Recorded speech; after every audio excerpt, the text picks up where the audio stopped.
Well, you talked about it a little bit, but maybe we can talk a little bit more. Just how you first initially got involved with Jurassic Park. I first heard of the project. I was up at ILM at the time, 1991, and I just wrapped up work on Rocketeer. Okay. And in the summertime, I asked management if I could take some time off. So I took some time off. I went up to Montana. My girlfriend at the time, Joanna Johnston, she was working on the film Far and Away as costume designer. Went up and visited her, hung out with her for a while, and Rick Carter tracked me down up in Montana. I don't know how. Still don't know how he got a hold of me up there, because I didn't really tell anybody I was going. But he tracked me down up there and asked if I knew about the book, Jurassic Park, and I hadn't. I had no idea about what Jurassic Park was. And he says, well, you should read this book. It's a really amazing book about dinosaurs who are on this island, and they break loose, and chaos ensues, etc. So told him I would, but I didn't. And we talked about me coming down to work on the project in the fall. And so I came down to Los Angeles in 1991, fall 91, and started just jumping right into it. Rick said, we've already done a lot of stuff on the project, and I just want you to, I'm not going to say what we're leaning towards or what we're not leaning towards, etc. Just give me your take, read the script, come up with ideas, and I just want you to have like your own vision of what this thing is. And so I just started jumping into it, read the script, started coming up with some storyboard ideas, and it just kept kind of growing from that. What was kind of some of your initial visions or thoughts or ideas for it? I mean, how did you view it? I thought it was going to be a little more serious, more adult. And so that's where my inklings started leaning towards. I started storyboarding out scenes that were a little more graphic, a little more violent.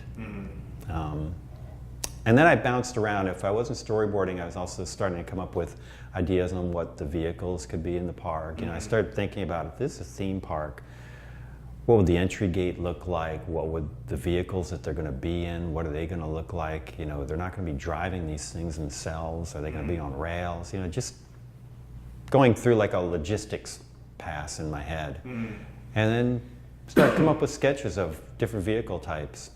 And that would be part of the presentations too. Stephen would come by periodically, and we'd show him, Rick would show him plans on the buildings, we'd show him storyboards, and we'd show him the vehicle designs, and he would start to get interested or excited about certain areas, like the vehicles. We had like 6 different, we had Suzuki's and Ford and a couple other manufacturers as ideas for the cars, the base for these cars, and he just zeroed in on the Ford Explorer, and we just kept running with that.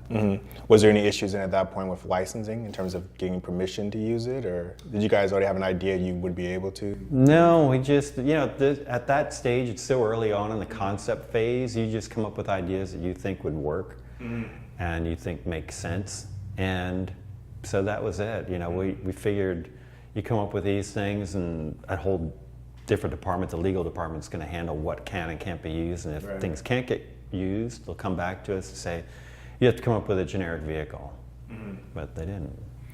I think it's good for Ford, you know, they got a lot of publicity, right? Yeah, I think that turned out well for them. Yeah, that was like the dawn of SUVs and the popularity of SUVs, and I don't know if that movie helped promote the idea of SUVs being cool vehicles or what, but.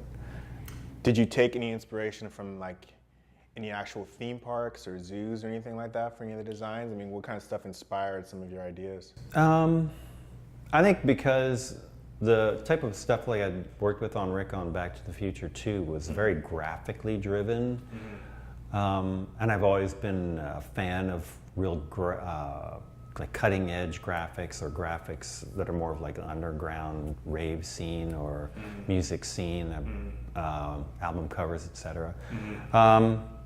I just drew influences from that. You know, I didn't think of Disneyland, or I didn't think of Knott's Berry Farm or Great America or any of these other theme parks, established theme parks. It was just, I know kind of the formula that they have has to be colorful, graphic, and bold, and eye-catching, and so Jurassic Park's going to be bringing in families from around the world, so it's going to have that same attitude, same tone. Do any of your ideas or contributions kind of stand out for you personally? Anything you're most proud of, or kind of excited that you got the opportunity to contribute to it? Man, Rick just opened the doors so wide. I guess the Explorer is probably one of the things I'm most proud of. It's funny because 2 blocks from here, there's a guy who's painted his Jeep the Jurassic Park Jeep colors. I've seen a lot of people do that. So I always see him around town, and it's funny. Never talked to him? No, never talked to him. I've thought about it from time to time. But yeah, I think the Ford Explorer was one thing. The main gate, that was more of a collaboration with Steven. I mean, I had some ideas that had more, they just had different proportions to them. And then Steven said, no, there should be like a King Kong gate. It should be really tall. Is that where the Jeff Goldblum line comes from? When he says where they have back there, King Kong? Yeah.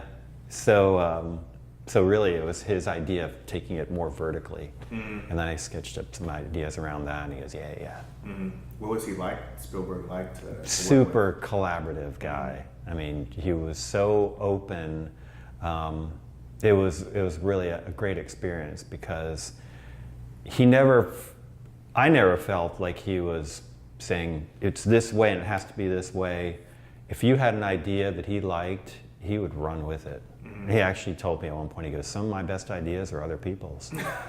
So that was fantastic to hear from a guy like that, Did you get to work with him all for Back to the Future? Was that the first time you had worked with him? Yeah, that was the first time I worked with him. Yeah. No, I'd worked with Zemeckis mainly and Rick on Back to the Future in those films.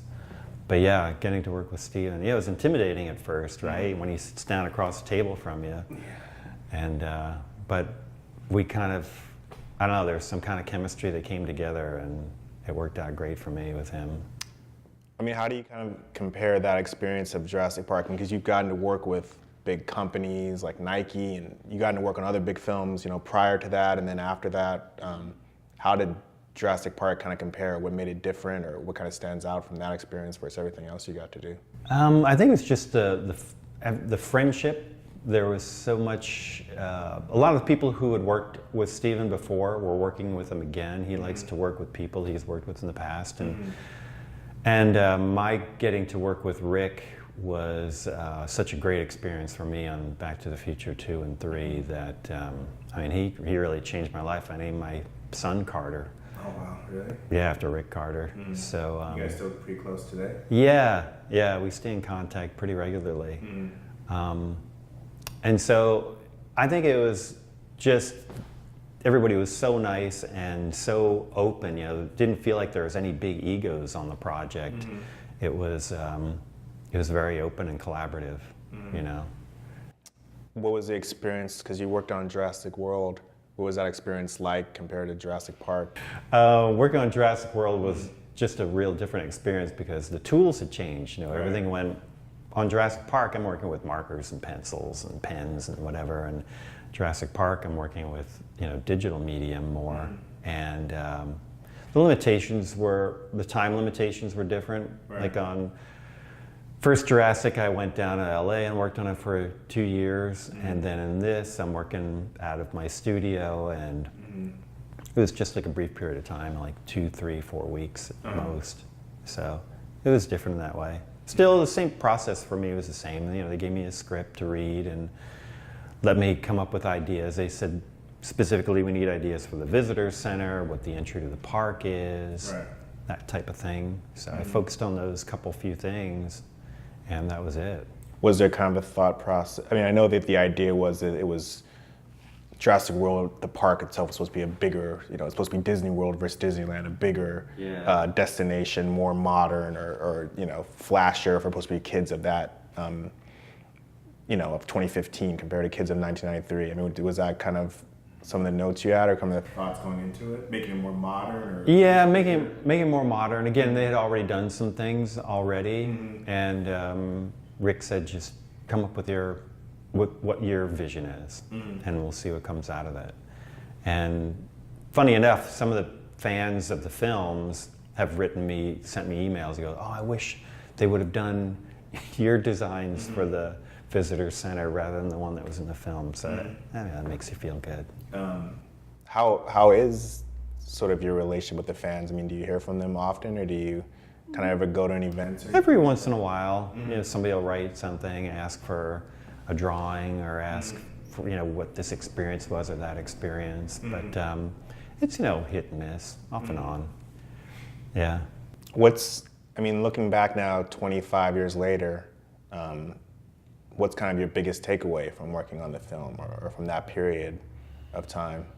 Well, aside from, Jurassic and Back to the Future and Rango were three films that, you know, really stand out for me in my career, because they were so much fun to work with. The directors were fun to work with. They were very collaborative.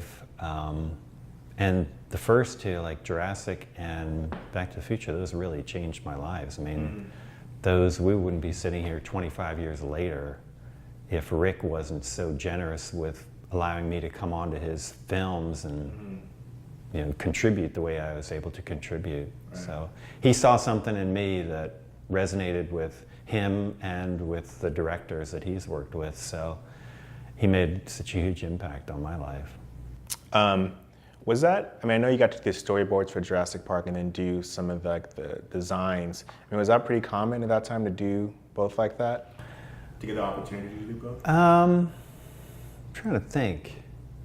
I mean, it seems like it would make sense to have the same person, but I think they don't always do that, right? Yeah, well, my title was art director on that, so, and I think, again, just Rick saying, whatever area you want to jump into, just jump into it and see what comes out. You know, and I think he did that with a few people. He didn't do it with a lot of people, but I know he told me specifically, he said, you know, that I like where your head is at most of the time. I think we relate in similar fashion, and I just want you to see you give it your take and see what resonates with Steven and what doesn't. Has that, I mean, have you found that freedom or that opportunity in a lot of projects after? Is that pretty rare? Yeah, it's pretty rare.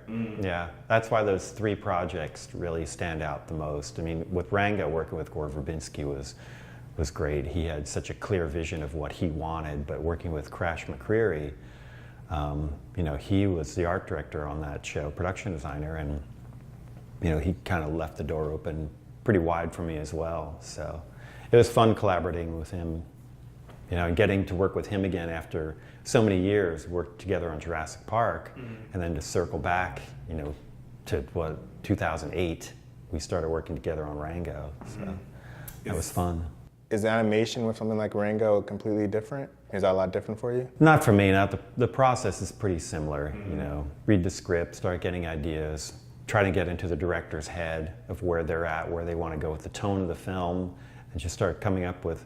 First, for me, I always start with visual references, because if they want to design an alien or they want to design a vehicle, well, what kind of vehicle is it? What's the backstory? And so I usually pull together a lot of photo reference first to get a gauge of where they want to be. They want to be on this end of the spectrum, that end of the spectrum, and let them decide generally where they want to be. And then from that, I can start spending my time more wisely, and it saves them money, and it gets them, you know, more focused quicker. And do you have to worry less about actually like having more practical ideas? Because obviously in animation you can accomplish a lot more, do a lot more. I mean, is it a little more freeing in terms of like what your imagination can kind of come up with? Yeah, it is. It's different in that regard. I mean, you have to think about where the sun is traveling. You have to think about what dirt looks like, what grass looks like, what rocks look like, you know, because they can be any shape, any size, any texture, you know, and so that's a fun challenge. It's fun and sometimes a little frustrating because the computer can do so many different looks right now, and I find that so many of the animated films have a very narrow channel that they run down and are comfortable with. I like to see them push the boundaries more. Well, I have one last thing I wanted to ask you, but Was there anything else you wanted to mention or talk about? No, it's just, it was a great experience for me, and like I said, it really changed my life.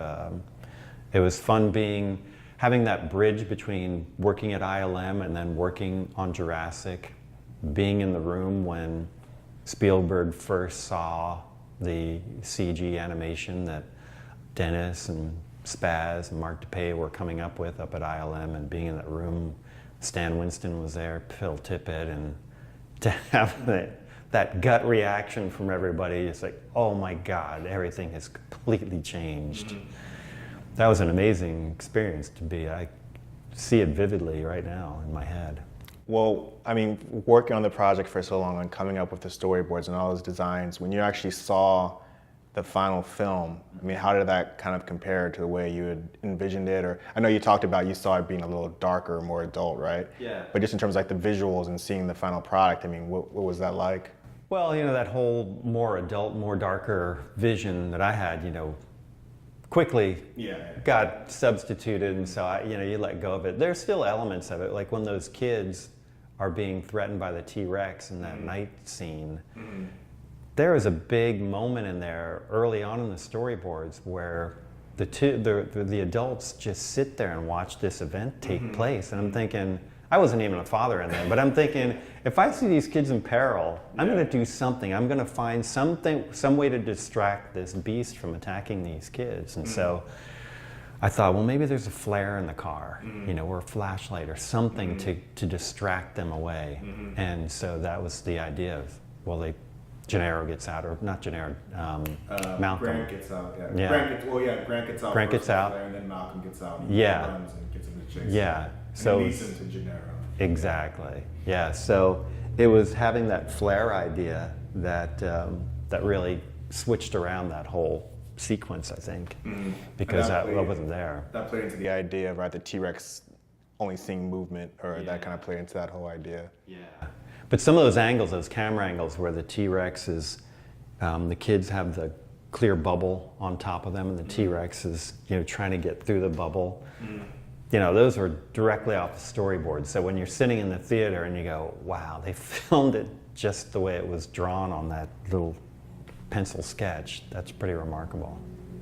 Pretty rare. Yeah. Well, great, John. I think we're good. Thank you. Thank you very much. I really enjoyed talking to you. My pleasure. Thank you.